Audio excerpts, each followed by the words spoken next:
Hello friends, welcome back to my channel. जैसा कि आपने गुलाबी शहर के सिटी पैलेस का टूर किया था और आपने देखा था क्या है सिटी पैलेस में, कैसा है सिटी पैलेस। उसके बाद आपको हवा महल दिखाने का वादा किया था और आज की वीडियो में दिखाएंगे आपको कैसा है ताजमहल, हवा महल, क्या है इसकी खासियत। तो चलिए वीडियो को शुरू करते हैं। सबसे पहले सिटी पैलेस से बाहर आते ही साइड से रास्ता जाता है जो कि जयपुर नगर निगम के अंदर आप जाएंगे और आपको ये गेट मिल जाएगा हवा महल के लिए। चलिए अंदर चलते हैं। ये आप जो जा रहे हैं हवा महल, ये हवा महल का मेन एंट्रेंस है। बाकी हवा महल आप सड़क के रास्ते से भी आ सकते हैं जो कि वो मेन एंट्रेंस नहीं होता है। सामने जो आपको एंट्रेंस दिख रहा है वहीं से हमको अंदर जाना है। उसके पहले हम लेंगे टिकट और टिकट लेने से पहले आपको दिखाते हैं हवा महल कितना बड़ा है। बाहर से ये आपको एरिया दिखा रहे हैं, इस कोने से उस कोने तक ये हवा महल है। टिकट जो है आम नागरिकों के लिए 52 रुपये है और स्टूडेंट्स के लिए 25 रुपये है। हम सब लेके आ गए अंदर और देखिए इस तरफ से आए हैं और ये देख रहे हैं अंदर एरिया है और इस तरफ जाएंगे। इसके पहले कुछ रोचक जानकारी आपको दे दें हवा महल के बारे में। इसे पैलेस ऑफ विंड्स भी कहा जाता है, जिसे 1799 में महाराजा सवाई प्रताप सिंह ने 5 मंजिला इमारत बनवाया था जो बिना किसी ठोस नींव की बनी हुई है। और दोस्तों ये दुनिया की एकमात्र ऐसी इमारत है। अंदर आने पे आपको ये बड़ा सा आंगन दिखेगा और बीच में फव्वारा भी है। दोस्तों आप जो देख रहे हैं ये हवा महल का पिछला हिस्सा है और जब आगे से आप देखते हैं तो ये महल भगवान कृष्ण के मुकुट के आकार का बना हुआ दिखेगा आपको। इतनी भीड़ में मुश्किल से फोटो लेने के बाद चलिए आगे बढ़ते हैं। दोस्तों ये लाल व गुलाबी बलुआ पत्थर से बना है, बाद में इसे गुलाबी रंग से रंग दिया गया है और 1799 में इसे लाल चंद उस्ताद ने डिजाइन किया था। चूंकि इसकी संरचना जो है भगवान श्री कृष्ण के मुकुट के आकार की है, इसलिए ये भगवान श्री कृष्ण को समर्पित है। पहली मंजिल पे ज्यादा झरोखे आपको नहीं दिखेंगे। दोस्तों जब आप इस हवा महल को दूर से देखते हैं सामने की तरफ से, तो आपको ये मधुमक्खी के छत्ते जैसा दिखेगा। इसमें 953 नक्काशीदार जालीदार खिड़कियां बनी हुई होती हैं। नीचे की तरफ से पहली मंजिल का नाम है शरद मंदिर। पहला मंजिल आपको कोई खास नहीं लगेगा बाकी मंजिल की अपेक्षा। आइए आपको एक झरोखे से दिखाते हैं कि किस कदर भीड़ बाहर खड़ी रहती है और कितना भीड़ होता है इस हवा महल के सामने फोटो खिंचाने के लिए। ओमी भी झरोखे से आनंद ले रहे हैं, बाहर का नज़ारा देख रहे हैं। और देखिए इस गुलाबी शहर आने के बाद हर कोई चाहता है कि एक अच्छी फोटो वीडियो इस हवा महल के सामने बन जाए। चलिए चलते हैं अब ऊपर की तरफ। हवा महल के एक तरफ से पतली सीढ़ियाँ बनी हुई हैं और दूसरी ओर से यानी दूसरी तरफ से रैंप बने हुए हैं ऊपर जाने के लिए। देखिए दोस्तों सीढ़ियाँ इतनी पतली हैं कि ये वन वे ही काम कर सकता है। एक बार में एक लोग उतर सकते हैं या फिर चढ़ सकते हैं। इतना पतला है, इसमें बंटी के पापा नहीं घुस पाएंगे। चलो कंधा मेरा सट गया है, पतला है तो कंधा मेरा सट जा रहा है। वाह, यहाँ पर रंगीन दिख रहा है कुछ। अब दोस्तों जैसा कि आपने मुझे कहते हुए सुना कि कितना रंगीन दिख रहा है, तो वाकई में यहाँ पे जो खिड़कियाँ हैं वो काफ़ी रंगीन है, पीला हरा नीला, इसलिए इसका सजावट और खूबसूरती बढ़ाता है। इस मंजिल को दोस्तों रतन मंदिर का नाम दिया गया है क्योंकि दोस्तों इसमें शाही महिलाएं आया करती थीं और इन्हीं खिड़कियों से तीज गंगौर की शोभा यात्रा, बड़ी चौपड़ से आने वाली शोभा यात्रा, नीचे बाजारों की चहल पहल और सड़क पे होने वाले कोई भी कार्यक्रम पर्दे में रहकर देखा करती थी। और दोस्तों आपको बताते हैं जिस पतले सीढ़ी से हम लोग आए हैं ऊपर की तरफ, वो रास्ता जो है शाही महिलाओं के लिए इस्तेमाल किया जाता था जो कि सिटी पैलेस तक आने जाने का मार्ग था। इसमें देखिए दाहिनी तरफ ये छत बना हुआ है। अगर आप हवा महल मेट्रो से आना चाहते हैं तो सबसे नजदीक मेट्रो स्टेशन है बड़ी चौपड़। चूंकि ये चूने लाल और गुलाबी बलुआ पत्थर से बना हुआ है तो इसलिए गर्मी के मौसम में भी इन 953 झरोकों से इस महल के अंदर हमेशा लगातार ठंडी हवा बहती रहती है, मतलब अंदर आती रहती है, इसलिए इसका नाम हवा महल ही रखा गया है।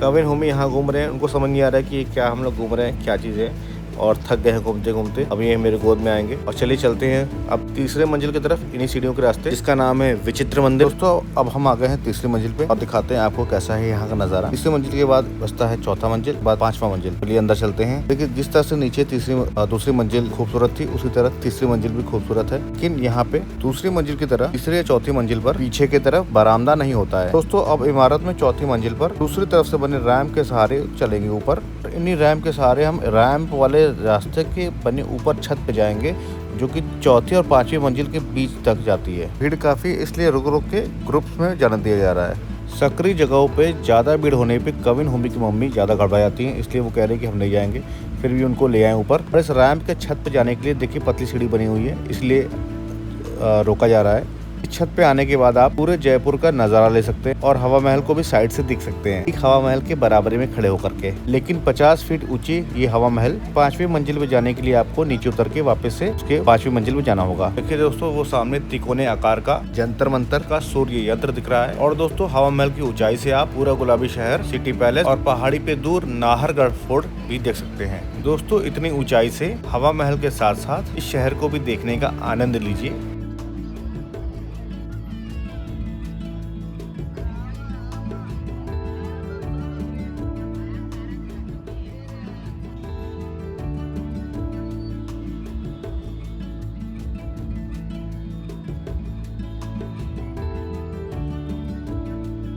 दोस्तों, गुलाबी शहर का दीदार करने के बाद चलिए वापस से चलते हैं नीचे की तरफ।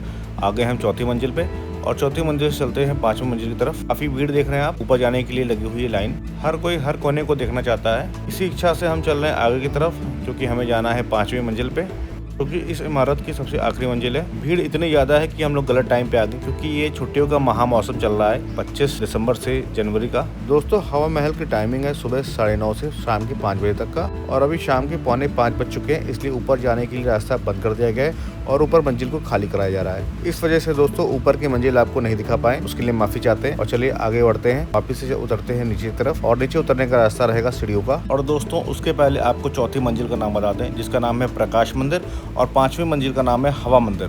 दोस्तों, अब चलते हैं बाहर की तरफ, जो कि बाहर जाने का रास्ता अंदर आने के रास्ते से अलग है। ठीक पहली मंजिल के बगल से लंबा घुमावदार रास्ता बाहर आपको निकालता है, और अब हवा महल के दूसरे कोने से बाहर निकलते हैं।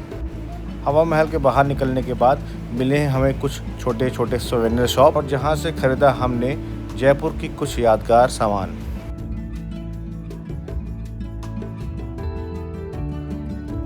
कुछ खरीदारी करने के बाद हम आगे बाहर चौराहे की तरफ। ये जो एरिया है इसका नाम है बड़े चौपड़, और आप देख रहे हैं अब इधर ही से हम चलेंगे वापस, और आपको हवा महल बाहर से दिखाएंगे कैसा दिखता है हवा महल।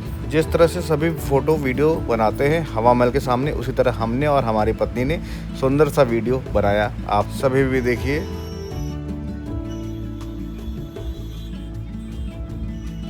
वापस से पार्किंग की तरफ जाते समय ये कबूतरों का झुंड दिखा, जहाँ लोग कबूतरों को दाना दे रहे थे, जो कि बिना मतलब का होता है। लोग सोचते हैं कि कबूतरों को दाना खिला के पुण्य कमा रहे हैं, लेकिन जहाँ कबूतर रहते हैं उनके बीट से कई प्रकार की बीमारी उत्पन्न होती हैं, जिनमें मुख्य रूप से सांस की बीमारी प्रथम होती है। आजकल मैंने ये कई शहरों में देखा है, ये एक प्रकार का फैशन बन गया है, और वहाँ पे कबूतरों को दाना देने के लिए बहुत सारे दुकानें खुल जाती हैं अनाज के लिए।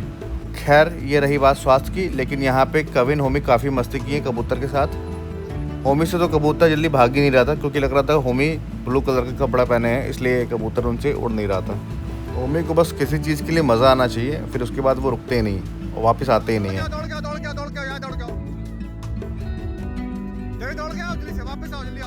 पार्किंग से गाड़ी लेने के बाद जिस रास्ते हम लोग को बाहर निकाला गया, तो भैया वो रास्ता 2 किलोमीटर लंबा था, जो कि हम घूम के आना पड़ा, और ऐसे गलियों से निकाला गया कि वहाँ पे आधे घंटे का ट्रैफिक जाम हो गया। कहाँ गली से एग्जिट कर दिया है, जाम में फंसे हुए हैं, आधा घंटा हो गया। सिटी पैलेस के सामने से जो है पार्किंग से निकले और गली गली घूम रहे हैं बस।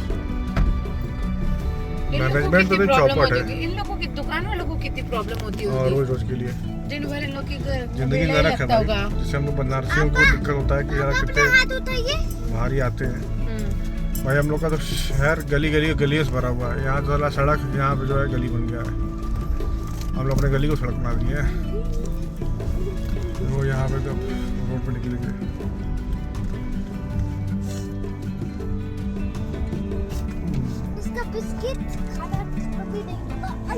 लगभग पौन घंटा झेलने के बाद हम निकल आए वापस से बाहर, और प्लान था नाहरगढ़ फोर्ट जाने का, लेकिन हम वहां नहीं जाएंगे, क्योंकि रात को वापस आने में 9 बज जाएगा और हम लोग की डिनर छूट जाएगी, क्योंकि आज है 25 दिसंबर। इसलिए कुछ होटल में एक अलग पार्टी है, उसको हम एंजॉय करेंगे और आपको दिखाएंगे कैसी रही पार्टी। वीडियो अच्छी लगी तो प्लीज़ लाइक, शेयर और सब्सक्राइब कीजिएगा। तो दोस्तों, मिलते हैं आपसे अगले वीडियो में, और पूरा वीडियो देखने के लिए बहुत बहुत धन्यवाद दोस्तों।